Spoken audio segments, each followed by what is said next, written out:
पोटच्या 2 लेकरांना विष पाजून आईने आत्महत्येचा प्रयत्न केल्याची धक्कादायक घटना अंबाजोगाई इथं घडली आहे। या घटनेत दोन्ही चिमुकल्यांचा मृत्यू झाला असून आई वाचली आहे। स्वयंपाक जास्त का केला असं सासूने विचारल्याच्या रागाच्या भरात महिलेने टोकाचं पाऊल उचललं। कार्तिक आणि प्रांजल या 2 आणि 3 वर्षांच्या मुलांना तिनं विषारी द्रव्य पाजलं, त्यानंतर स्वतःही विष प्राशन केलं। या दोन्ही मुलांचा मृत्यू झाला असून महिलेवर उपचार केले जात आहेत। याबाबत मिळालेली माहिती अशी की कौशल्या भीमराव दौडतले असं या महिलेचं नाव आहे। तिला सासूने स्वयंपाक जास्त का केलास असा जाब विचारला। यामुळे रागावलेल्या कौशल्याने मुलांना विषारी द्रव्य पाजलं।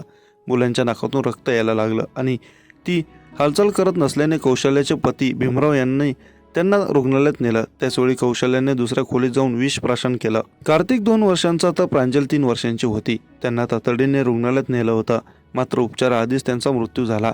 कौशल्यावर उपचार केले जात असून तिची प्रकृती स्थिर आहे। भीमराव दौडतले यांनी दाखल केलेल्या तक्रारीनुसार कौशल्यावर गुन्हा दाखल केला आहे।